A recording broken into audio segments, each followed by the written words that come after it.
Hello, I hope mko poa na mnaendelea vizuri sana.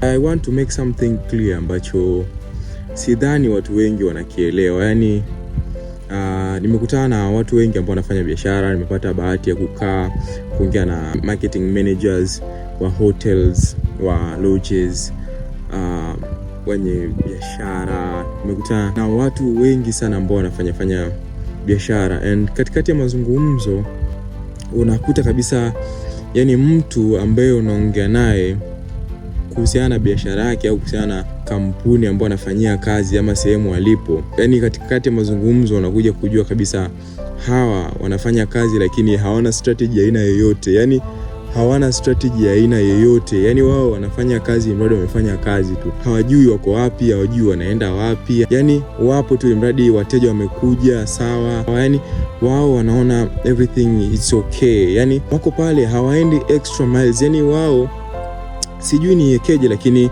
hawana strategy maalum. Yani wao wanaenda tu, yani wanaenda azifu, yani hawajui wanapoenda, yani in short hawajui wanapoenda. Niweke tu hivyo clear. Sasa katika kitu kimoja ambacho ni cha muhimu sana mfanyabiashara yoyote awe nacho, ama mtu yoyote mwenye kampuni awe nayo, ama marketing manager ama sales manager wa taasisi yoyote ile ajue, ni lazima awe na strategy maalum. Ni lazima ajue kwamba hii strategy ninaitumia ili kufanya kazi kwa ajili ya kitu fulani. Hii strategy ambayo ninayo nitaitumia kwa muda gani, na je, itakapofika muda huu nitatumia strategy aina gani ili niweze kuendelea kumaintain hichi kitu. Sasa hawa watu hawana, yani wanaenda azifu, yani wanaenda gizani. Ngoja nikwambie, kuwa na marketing strategy ni kwamba unakuwa na ramani ambayo itakuongoza wewe uko wapi, unaenda wapi, na ukifika pale kitu kinachofuata ni wapi. Yani ile ni ramani yako katika biashara ama katika kampuni. Sasa watu wanafanya marketing, lakini marketing ambayo wanaifanya wengi haiwaletei matokeo wala haiwapi matokeo wao wanayotaka.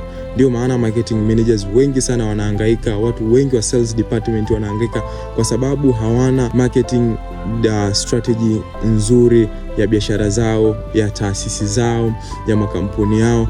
Yani wako in blind spot. Sasa kitu hicho katika biashara ni kibaya sana, kwa sababu once certain kampuni ama certain biashara ikapata mtu mzuri ambaye ana strategy nzuri na kuandaa marketing strategy nzuri katika biashara yake na kaanza kufanikiwa, ndipo hapa watu wanaanza kukaa na kuanza kumuona yule mtu ni mchawi au yule mtu anaenda kuloga. Lakini sio analoga, ni kuwa na marketing strategy nzuri ambayo itaweza kuweka clear biashara yako ama kampuni yako kwamba sisi tuko wapi, malengo yetu tunaelekea wapi, na tukifika pale kitu kinachofuata ni kipi. Sasa biashara nyingi, kampuni nyingi haina hivyo vitu.